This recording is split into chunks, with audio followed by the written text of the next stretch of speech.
Hello my माध्यमिक warriors, I hope तुम लोग का प्रिपरेशन बहुत अच्छा से चल रहा है। मेरा खुद का एग्ज़ाम आ रहा है तो मैं भी थोड़े टेंशन में जी रही हूँ, लेकिन चलो तुम लोग के लिए ज्योग्राफी मैप्स ये रहा। सबसे पहले तुम लोग देख लो प्लीज़, यहाँ पे टिप्स फॉलो कर लो। Only use sharp pencil. पहली बात तो सिर्फ शार्प पेंसिल यूज़ करना है, कैपिटल लेटर्स में लिखना है। और ज्योग्राफी के मैप के लिए, क्योंकि 10 मार्क्स का सवाल है, तो कम से कम 40 फिजिकल मैप्स खरीद लेना इंडिया का। 40 से ज़्यादा जाना चाहते हो दीदी, मैं तो 50-60 खरीद के प्रैक्टिस करूँगी, 10 में 10 लाना है। यू कैन डू इट, लेकिन मिनिमम 40 तो चाहिए, है ना। कुछ मैप्स में तुम बार बार रबर से मिटा के then you can plot again, use that map again, but other than that 40 physical maps लेना हर दिन, एटलीस्ट एक मैप को प्रैक्टिस करना। देखो बहुत मेहनत लगा है इस तरीके से टेबल बना बना के बहुत अच्छे तरीके से तुम्हारे सामने ये प्रेजेंट करना, which is physiography of India. इसमें मैं डायरेक्ट कुछ एक्सप्लेन नहीं करूँगी, ये सब मेरा एक्सप्लेनेशन के पास मतलब एक्सप्लेन किया हुआ है, इसमें तुम लोग देख लेना, ठीक है। फिजियोग्राफी ऑफ इंडिया, उसके बगल में जो इम्पोर्टेंट पॉइंट्स लिखा है वो इसलिए लिखा है क्योंकि क्वेश्चन काफ़ी बार ऐसे घुमा के आ सकता है। तुमको थार डेजर्ट ना बोल के बोल सकता है area receiving lowest rainfall in India, है ना। तो तुमको मालूम होना चाहिए कि वो थार डेजर्ट का रीजन है, ये तुमको पहले से मालूम होना चाहिए। मैप पॉइंटिंग में डायरेक्ट तुमको थार डेजर्ट नहीं भी बोल सकता है ना। फिर आ जाओ, तुम्हारा यही है, उसी फिजियोग्राफी का ही कंटिन्यूशन है। Southern most point of Indian mainland, ये सब करके लिखा हुआ है। लेक, रिवर्स हैं, लेक्स हैं यहाँ पे, ये सारे प्लॉटिंग तुमको आगे दिखेगा। सॉइल्स ऑफ इंडिया में देखो, यहाँ पे अलग अलग टाइप के सॉइल मैंने लिखे हैं और उनके लोकेशंस मैंने लिखे हैं। एग्ज़ाम में ना जब तुम लोग मैप पॉइंटिंग कर रहे हो, मैप पॉइंटिंग में भले ही अगर ये नहीं भी आया, मतलब मैप पॉइंटिंग में आता है रेड सॉइल रीजन ड्रॉ करके दिखाओ, ऐसा करके आता है, लेकिन तुमको वैसे भी लोकेशंस याद रखना है, क्योंकि एमसीक्यू के लिए या फिर ऑब्जेक्टिव्स के लिए भी काफ़ी बार ये इंपॉर्टेंट होता है। तुमसे पूछ सकता है कि 2 रेड सॉइल रीजन्स का नाम बताओ। फिर फॉरेस्ट में हमारे पास कुछ फॉरेस्ट वाले रीजन्स हैं, ये भी इंपॉर्टेंट होंगे, ठीक है। एग्रीकल्चरल रीजन्स तुम लोग जानते हो, देखो यहाँ पे मैंने क्या लिखा है, क्रॉप है, कहाँ कहाँ ये क्रॉप्स मेजरली उगाए जाते हैं, कौन सा फर्स्ट रैंक आता है।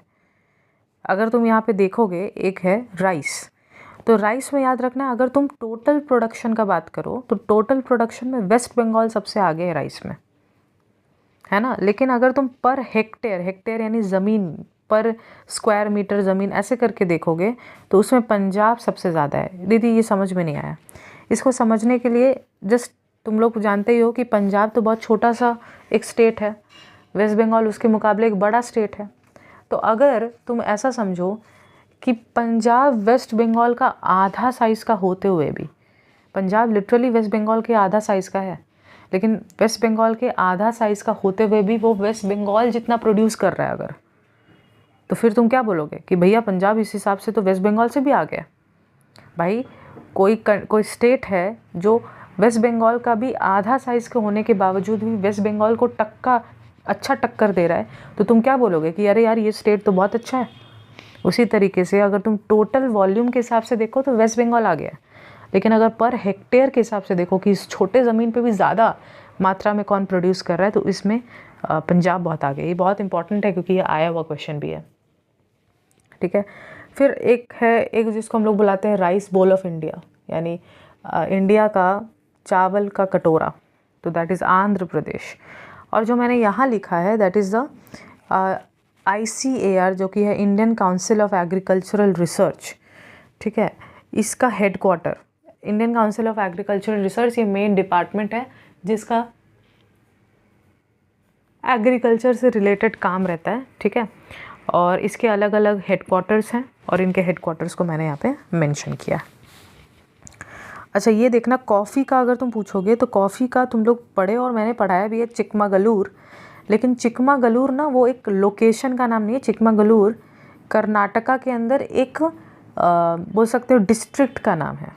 जैसे समझो इसको कि वेस्ट बंगाल के अंदर पुरुलिया एक डिस्ट्रिक्ट का नाम है। पुरुलिया के अंदर तो बहुत सारे लोकेशंस हैं। वेस्ट बंगाल के अंदर तुम मान लो नॉर्थ 24 परगना, ये एक डिस्ट्रिक्ट का नाम है, इसके अंदर बहुत कुछ है। उसी तरीके से चिकमागलूर कर्नाटका के एक डिस्ट्रिक्ट का नाम है। उसमें स्पेसिफिकली जो रिसर्च इंस्टीट्यूट है वो है बलेहुनूर में, लेकिन तुम लोग के लिए एग्ज़ाम पॉइंट ऑफ व्यू मैं लिखती ज़रूर हूँ ताकि अगर कोई जानता हो तो उसको कन्फ्यूजन ना हो, लेकिन जो नहीं जानता है उसके लिए बहुत सिंपल है कि उसको चिकमागलूर ही याद रखना है, और ये सब याद रखना है भाई, ऐसे लिखा ही मैंने ताकि तुमको याद रखें। फिर आता है मिलेट, ज्वार, मिलेट्स माने जिसमें ज्वार, बाजरा, रागी ये सब का बात होता है। इसमें बहुत सारे स्टेट्स आगे आते हैं और स्टेट वाइज रैंकिंग भी तुमको याद रखना है। महाराष्ट्र ज्वार में सबसे आगे है, राजस्थान बाजरा में सबसे आगे है, और कर्नाटका रागी में सबसे आगे है, और इसका मेन इंस्टीट्यूट हैदराबाद में है। ये बहुत अच्छे से याद रखना है। फिर आता है पॉपुलेशन एंड पॉपुलेशन डेंसिटी के हिसाब से। तो अगर तुम यहाँ देखो बहुत सिंपल है, अगर मोस्ट पॉपुलस सिटी देखोगे, मोस्ट पॉपुलस सिटी तो दैट इज़ मुंबई। अगर मोस्ट पॉपुलस स्टेट पूछोगे उत्तर प्रदेश, और most populous union territory that is Delhi. Similarly least populace पूछोगे, ये है कपूरथला जो कि पंजाब में है। पंजाब में एक जगह है, एक बोल सकते हो टाउन है, गांव टाइप का है कपूरथला, ये लीस्ट पॉपुलेटेड है सिटी में। स्टेट में सिक्किम है और यूनियन टेरिटरी में लक्षद्वीप है। सिमिलरली मोस्ट पॉपुलेशन डेंसिटी वाला सिटी कौन सा है? मुंबई। स्टेट कौन है? बिहार। याद रखना पॉपुलेशन डेंसिटी और पॉपुलेशन वाइज कौन ज़्यादा है, दोनों क्वेश्चन बहुत डिफरेंट हैं। और मोस्ट पॉपुलेशन डेंसिटी वाला यूनियन टेरिटरी दिल्ली ही है। फिर आ रहा है लीस्ट पॉपुलेशन डेंसिटी वाला, कपूरथला ही है पंजाब में। स्टेट में है अरुणाचल होगा, देखो मैंने अरुणाचल लिख दिया, it should be Arunachal Pradesh. And union territory में लीस्ट पॉपुलेशन डेंसिटी वाला अंडमान निकोबार आइलैंड्स है। ठीक है, लीस्ट पॉपुलेशन वाला लक्षद्वीप है, लेकिन लीस्ट पॉपुलेशन डेंसिटी वाला अंडमान निकोबार है। फिर है स्टेट और union territory as per size. तुम जानते हो लार्जेस्ट स्टेट राजस्थान है साइज़ के हिसाब से, और लार्जेस्ट यूनियन टेरिटरी लद्दाख है। स्मॉलेस्ट स्टेट गोवा है, और स्मॉलेस्ट यूनियन टेरिटरी लक्षद्वीप है। साइज़ के हिसाब से बात हो रहा है। इंडस्ट्रीज़, अब इसमें भी बहुत मेहनत करना पड़ा है भाई। इंडस्ट्रीज़ में तुम लोग को ना ये याद रखना, और तुम लोग ऐसे समझना कि जब तुम लोग ये याद करोगे, तुम लोग जब इंडस्ट्री वाला चैप्टर पढ़ रहे होगे, इंडस्ट्री का जो क्वेश्चन आता है उसमें भी तुमको मदद मिलेगा इससे। तो तुम यहीं पे ये चार्ट याद कर लोगे तो तुमको इंडस्ट्री वाले चैप्टर में भी काफ़ी मदद मिलेगा। तो नॉर्थ इंडिया में आयरन एंड स्टील के लिए हिसार नाम का एक जगह है, फिर मेरठ जो है वो है एक जगह। साउथ इंडिया में तो बहुत सारे हैं, भद्रावती जहाँ पे ओल्डेस्ट स्टील सेंटर बोला जाता है वो साउथ इंडिया का। सेलम है जो कि लार्जेस्ट अलॉय स्टील प्लांट है इंडिया का, ये क्वेश्चन एमसीक्यू में आ सकता भी है। विशाखापट्टनम भी है। वेस्ट इंडिया में आ जाओ, वडोदरा है, अहमदाबाद है। और ईस्ट इंडिया तो सबसे ज़्यादा फेमस है आयरन स्टील के लिए, तुम लोग ये जानते ही हो, जिसमें जमशेदपुर। अब देखो यहाँ कुछ कन्फ्यूजन होगा तुमको। जमशेदपुर में पहली बार integrated iron and steel plant setup किया गया था। इंटीग्रेटेड बोलने का मतलब है मॉडर्न तरीके से। जमशेदपुर वो इलाका है वेस्ट बंगाल का, जमशेदपुर वो इलाका है ईस्ट इंडिया का जहाँ पे बड़े लेवल पे, मास लेवल पे मॉडर्न प्लांट्स बिठाए गए थे आयरन एंड स्टील के लिए। कौन बिठाया था? कौन सा company? TISCO, Tata iron and steel company. ठीक है, तो अगर first integrated iron and steel plant बोलेगा तो जमशेदपुर में टिस्को का नाम ले लोगे। लेकिन कुल्टी नाम का जो जगह है, कुल्टी में पहली बार आयरन वर्क्स शुरू किया गया था। तुम लोग जानते हो आयरन वर्क्स के लिए बड़े बड़े आयरन फर्नेसेस, ब्लास्ट फर्नेसेस बिठाए जाते हैं। शुरुआत वो जो आयरन का गलाने का प्रोसेस होता है जहाँ पे कुछ मोल्ड करके बनाएंगे, तो वो काम कुल्टी में सबसे पहले शुरू हुआ था। तो अगर क्वेश्चन आ गया कि पहला आयरन वर्क्स कहाँ शुरू हुआ, दैट इज़ कुल्टी। फिर पहला आयरन प्लांट, याद रखना इंटीग्रेटेड शब्द नहीं है, यानी मॉडर्न लेवल पे नहीं, छोटे मोटे लेवल पे पहला आयरन प्लांट कहाँ शुरू किया गया, तो दैट इज़ बर्नपुर। ठीक है, तो 3 टाइप से क्वेश्चन बन गया। अगर सिर्फ पूछा जाए कि आयरन वर्क्स कहाँ से शुरू हुआ, दैट इज़ कुल्टी।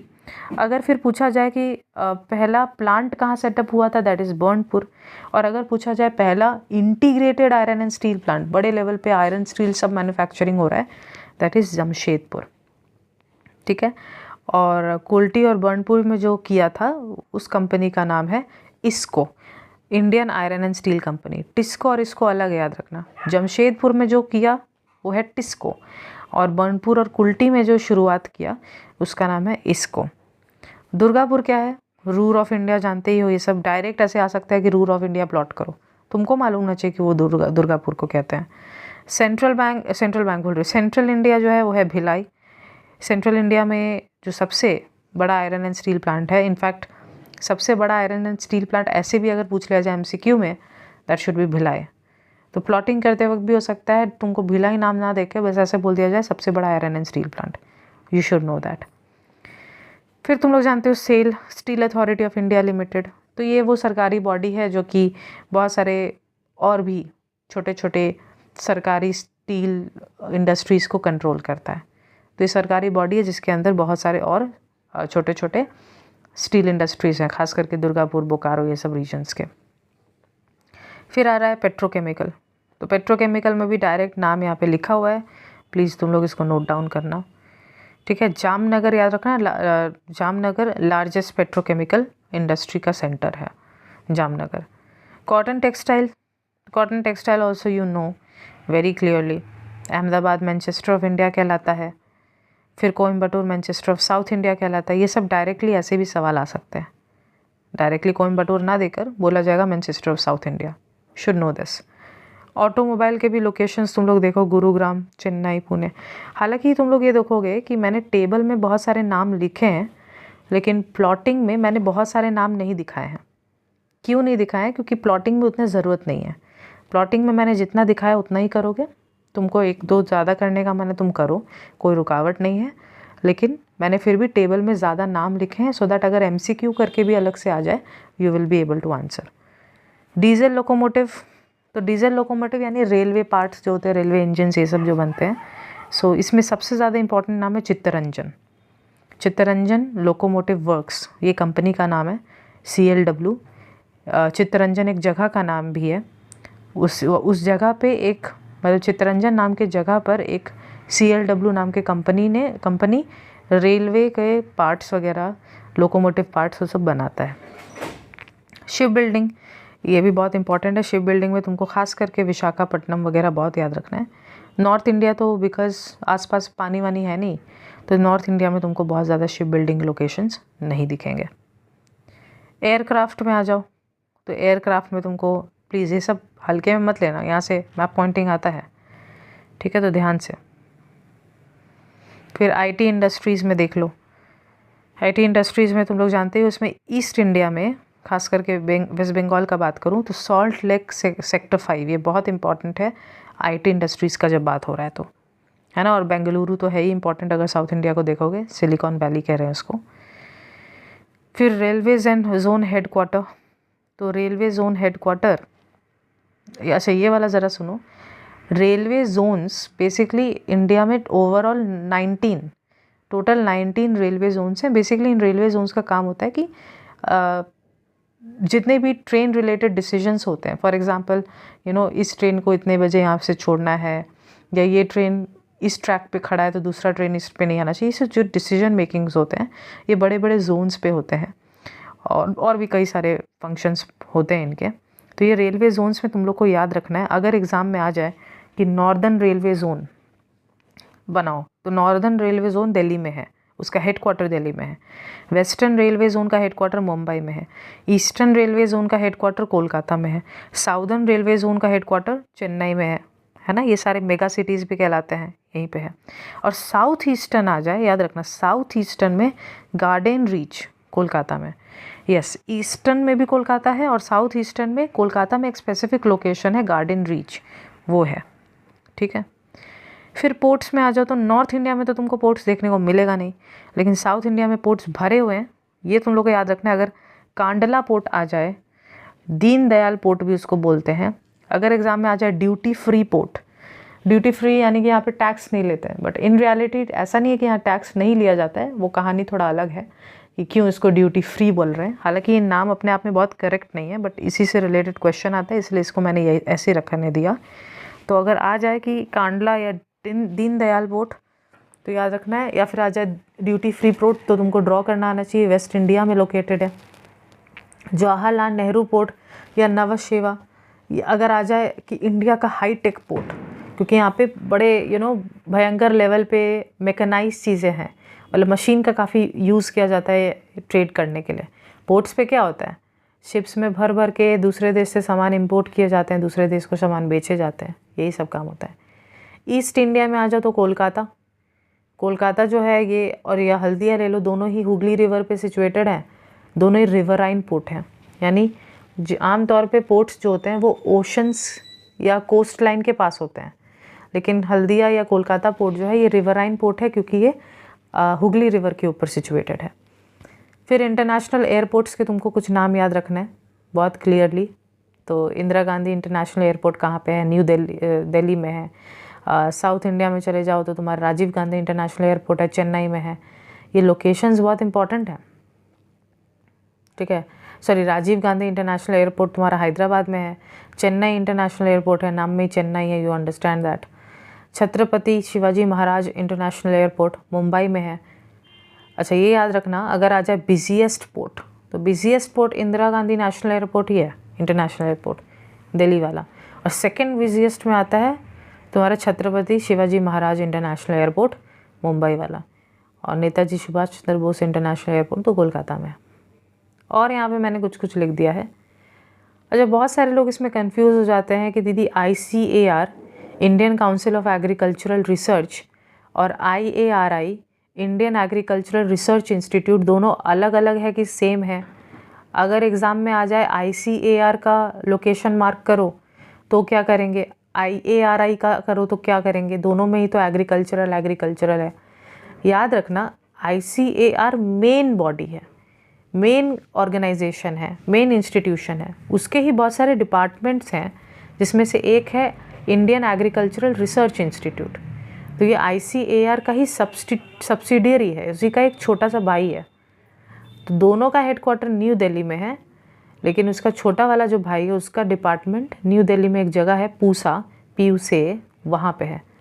तो उससे तुम लोग को नहीं घबराना है। अगर ICAR आ जाए या IARI आ जाए, दोनों में ही तुमको न्यू दिल्ली पूसा ही मार्क करना है, ठीक है। फिर सेंट्रल फॉरेस्ट रिसर्च इंस्टीट्यूट तुम लोग जानते हो, देहरादून में है। पिंक सिटी बोल दिया जाएगा, जयपुर मार्क करोगे। इसरो बोल दिया जाएगा, इसरो हेडक्वार्टर बेंगलुरु मार्क करोगे। ऑरेंज सिटी बोल दिया जाएगा, नागपुर मार्क करोगे। फाइनेंशियल कैपिटल, अमीर, जहाँ पे बहुत पैसा कमाया जाता है वो सिटी, तो वैसे तो हमारा कैपिटल दिल्ली है, लेकिन फाइनेंशियल कैपिटल हमारा मुंबई है।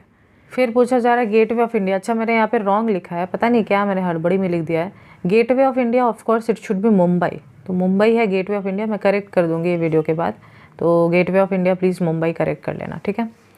अब तुम लोग देखोगे तो यहाँ पे मैंने मैप पॉइंटिंग दे दिया है, ठीक है। ये मेरा मैप पॉइंटिंग है। तुम लोग पीछे जितने भी टेबल है उसको पढ़ के आओगे तो तुमको क्लियरली पता चल जाएगा कि मैप पॉइंटिंग में कैसे कैसे ड्रॉ करना है, ओके। सेकेंड वाला भी देख लो, रिवर्स है, लेक्स है, इसमें सब जितना भी मैंने ड्रॉ किया सब इम्पॉर्टेंट है, सब इम्पॉर्टेंट है। यहाँ पे तुम लोगों को सब करना है। एग्रीकल्चर और उसके सेंटर्स भी मैंने यहाँ पे मार्क कर दिए हैं। टी है, कॉफ़ी है, गुजरात, महाराष्ट्र, वो सब का रीजन, ये सब मैंने यहाँ पे मार्क कर दिया है, ओके। फिर सॉइल्स का भी मैंने मार्किंग कर दिया है, सब इम्पॉर्टेंट है, ओके। फिर फॉरेस्ट का भी मार्किंग कर दिया है। फिर आ जाओ यहाँ पे। अच्छा, ये देखो, जैसे सिंबल यहाँ पे तुम लोग देख रहे हो, एग्ज़ाम में तुमको सेम सिंबल यूज़ करना पड़ेगा ऐसा कुछ नहीं है, लेकिन मुद्दा यहाँ पे ये है कि क्योंकि बड़े रीजन पे है तो हम लोग यहाँ पे क्या करते हैं, हम लोग कोई सिंबल यूज़ करके डब्बे में दिखा देते हैं कि ये सिंबल जहाँ जहाँ रहेगा वहाँ वहाँ हम लोग माउंटेन फॉरेस्ट दिखा रहे हैं। This is something important. फिर आ जाओ यहाँ पे, जैसे गुड़गांव है, गुड़गांव, दिल्ली, ये सब लोकेशंस मार्क्ड है। तो ये तुम्हारा पॉपुलेशन वाला जो था, पॉपुलेशन वाला या साइज़ के हिसाब से छोटा बड़ा जो स्टेट्स हैं वो सब यहाँ पे ड्रॉ किया गया है। फिर इंडस्ट्रीज़ वगैरह यहाँ पे थोड़ा हॉच पॉच तुमको लग सकता है, इंडस्ट्रीज़ वगैरह ड्रॉ किए गए। दीदी हम लोग कैसे पहचानेंगे कि ये आयरन एंड स्टील वाला है या फिर ये आपका ऑटोमोबाइल वाला है? तो पीछे मैंने लिस्ट दे दिया है ना। तो आयरन एंड स्टील में भिलाई लिखा है मैंने, तो भिलाई किसको रिप्रेजेंट करेगा तब? आयरन एंड स्टील को। तो पीछे वाला टेबल मैंने दिया ही इसलिए ताकि यू नो दिस, कि जो भी तुम लोग प्लॉट कर रहे हो वो आयरन एंड स्टील के लिए है, पेट्रोकेमिकल के लिए, किसके लिए, ओके। That's all. तो मेरा जो करेक्शन करना है वो मैं करेक्ट कर दूंगी, that is about gateway of India. तो दैट